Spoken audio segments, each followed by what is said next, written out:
ओला dock YouTube channel को subscribe करें और बेल आइकॉन को दबाना मत भूलें। बिस्मिल्लाहिर्रहमानिर्रहीम। अस्सलाम वालेकुम व्यूवर्स, मेरा नाम डॉक्टर अमरीन फ़रहान है। मैं ऑर्थोपेडिक कंसल्टेंट हूँ। कराची में प्राइवेट हॉस्पिटल्स में प्रैक्टिस करती हूँ, जिसमें ज़ुबैदा मेडिकल सेंटर और बुरहानी हॉस्पिटल, इसके अलावा ऑस्ट्रेलियन स्टेम सेल क्लिनिक जो कि क्लिफ्टन ज़ियाउद्दीन हॉस्पिटल की रोड पे वाक़ है, वहाँ पे प्रैक्टिस करती हूँ। मेरी क्वालिफ़िकेशन में मैंने MBBS किया है, उसके बाद मैंने FCPS ऑर्थोपेडिक सर्जरी किया है और पिछले 10-15 साल से मैं कराची में प्रैक्टिस कर रही हूँ। आज जिस टॉपिक पे मैं आपसे डिस्कस करना चाहती हूँ वो बेसिकली हमारे रोज़मर्रा की प्रॉब्लम से रिलेटेड भी है, जिसमें जोड़ों का दर्द एक बहुत कॉमन प्रॉब्लम है जो हमारी सोसाइटी में बहुत तेज़ी से स्प्रेड आउट हो रहा है। और उसके लिए अगर थोड़ा सा ब्रीफली मैं बताना चाहूँ कि जो डीजेनरेटिव जॉइंट डिजीज़ होती क्या है। बेसिकली हमारी जो जोड़ होते हैं उसके अंदर जो गूदा होता है, जिसे हम कार्टिलेज कहते हैं, वो वेयर एंड टेयर से गुज़र रहा होता है। जितनी भी हम एक्टिविटीज़ कर रहे होते हैं उसमें वेयर एंड टेयर होता है, और अगर डैमेज ज़्यादा हो, जो बॉडी रिपेयर ना कर सके, उसके रिज़ल्ट में फिर डीजेनरेटिव जॉइंट डिजीज़ हो जाती हैं। अगर मैं आपको इस मॉडल से समझाना चाहूँ, ये घुटने का मॉडल है और बेसिकली सबसे ज़्यादा जॉइंट्स जो इन्वॉल्व होते हैं डीजेनरेशन में वो हमारे नी जॉइंट्स होते हैं, क्योंकि पूरी बॉडी का लोड नी जॉइंट्स ने बेयर करना होता है और उसकी वजह से वेयर एंड टेयर घुटनों में ज़्यादा होता है। बहुत सारे ऐसे लोग जो स्पोर्ट्स से रिलेटेड हैं, कॉन्टैक्ट स्पोर्ट्स करते हैं, उनमें जो कार्टिलेज है वो डैमेज हो जाता है। अगर आप इस जॉइंट को गौर से देखें तो इसमें ऊपर वाली एक बोन है जिसको फीमर बोन कहा जाता है, इसको टिबिया कहा जाता है। दोनों बोन्स मिलकर एक जोड़ बनाती हैं, और ये एक छोटी बोन होती है जिसको हम पेटेला कहते हैं, और ये 3 बोन्स मिलकर घुटने का जोड़ बनाती हैं। इसके दरमियान में एक आपको जो ब्लू कलर की चीज़ नज़र आ रही है, ये कार्टिलेज या मेनिस्कस कहते हैं। ये सॉफ्ट रबर की जैसी चीज़ है जो कि हमारे जॉइंट्स को कुशन प्रोवाइड करती है, और जब भी हम बेंड करते हैं, कॉन्टैक्ट स्पोर्ट्स करते हैं, तो इसकी वजह से हमें जर्क नहीं लगता। अगर ये किसी वजह से डैमेज हो जाए कार्टिलेज, जैसे कि स्पोर्ट्स इंजरीज़ हो जाती हैं लोगों को, तो उसमें कार्टिलेज डैमेज हो जाता है। पाकिस्तान के टॉप डॉक्टर्स के साथ अपॉइंटमेंट बुक करें, वो भी पेशेंट फीडबैक देखते हुए। लाखों लोगों की तरह पाकिस्तान के सबसे बड़े डॉक्टर नेटवर्क का फायदा उठाएं और आज ही ओला डॉक ऐप डाउनलोड करें। ओला डॉक, डॉक्टर का अपॉइंटमेंट आसानी से।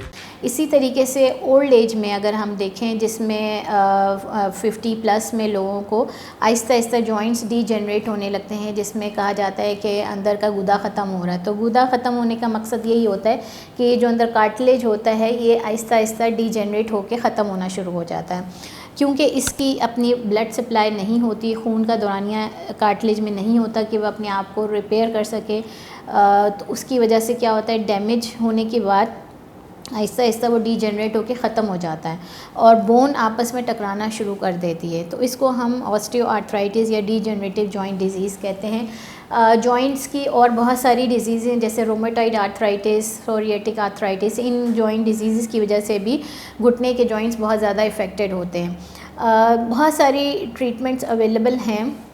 सबसे पहले तो मैं लाइफ़स्टाइल मॉडिफिकेशन के ऊपर बात करूँगी कि अगर आपको जॉइंट डिजीज़ हो रही है तो सबसे पहले तो आप अपना वेट रिड्यूस करें, किसी भी तरीके से अपने वेट को मिनिमाइज़ करें, जिसकी वजह से आपके जॉइंट्स का डैमेज स्लो हो जाएगा, अगर ख़त्म नहीं हो सकता। ठीक है, लाइफ़स्टाइल मॉडिफिकेशन में और बहुत सारी चीज़ें, सप्लीमेंट्स आते हैं, न्यूट्रिशनल इम्प्रूवमेंट आती है, कैल्शियम इंटेक वगैरह चीज़ें आती हैं।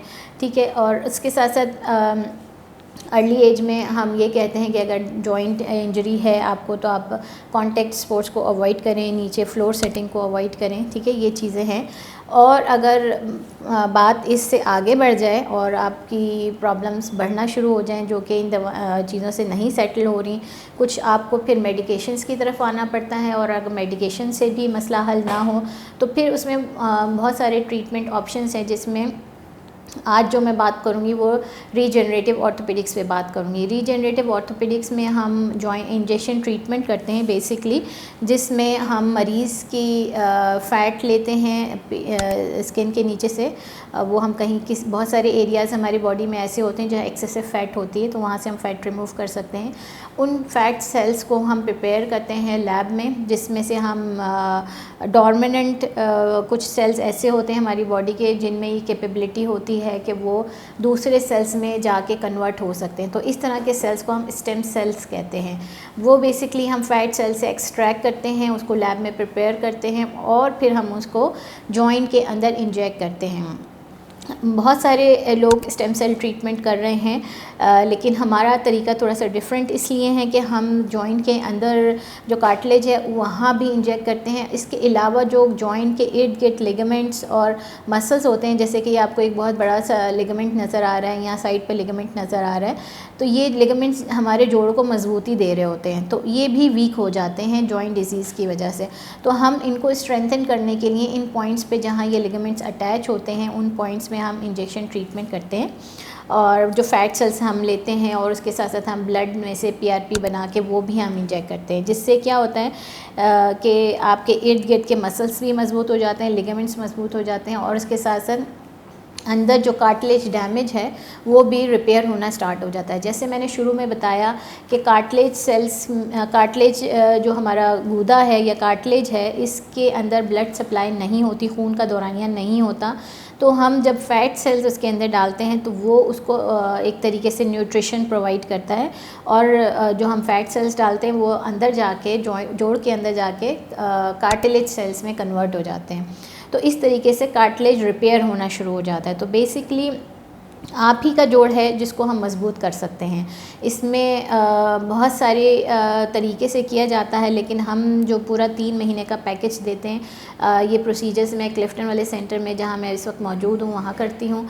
और 3 मंथ्स का ट्रीटमेंट होता है, जिसमें हम फर्स्ट सेशन फैट सेल से करते हैं, सेकेंड सेशन में हम ब्लड से सेल्स सेपरेट करके वो इंजेक्ट करते हैं और थर्ड सेशन में भी हम ब्लड से सेल्स एक्सट्रैक्ट करके वो इंजेक्ट करते हैं। तो इस तरीके से आपके जोड़ जो डैमेज होने की वजह से पेन कर रहे हैं और आपके लिए डेली रूटीन की एक्टिविटीज़ करना मुश्किल है, उसको हम बहुत हद तक मिनिमाइज़ कर सकते हैं और आपकी क्वालिटी ऑफ लाइफ को इम्प्रूव कर सकते हैं। इसके अलावा जो ट्रीटमेंट ऑप्शंस है, ये तो मैंने स्टेम सेल ट्रीटमेंट बताई जो कि नॉन इन्वेजिव है, इसमें कोई कट, कोई सर्जरी नहीं है, कोई बेहोशी नहीं, कोई हॉस्पिटल एडमिशन नहीं है, सिर्फ इंजेक्शन ट्रीटमेंट है और आपके अपने ही जोड़ों को मजबूत किया जाता है।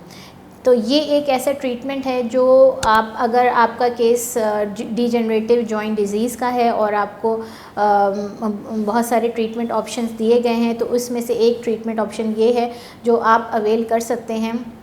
देखिए, हर मरीज़ की प्रॉब्लम अलग होती है, डिज़ीज़ का स्टेज अलग होती है, तो हम मरीज़ को चेक करके ही सजेस्ट करते हैं कि आया इनको ये ट्रीटमेंट ऑफ़र की जा सकती है या फिर सर्जरी की तरफ जाना चाहिए। तो हर मरीज़ की ट्रीटमेंट अलग है और अगर आप इस सिलसिले में मज़ीद जानना चाहते हैं तो आप बिल्कुल मुझसे OPD में रब्ता कर सकते हैं।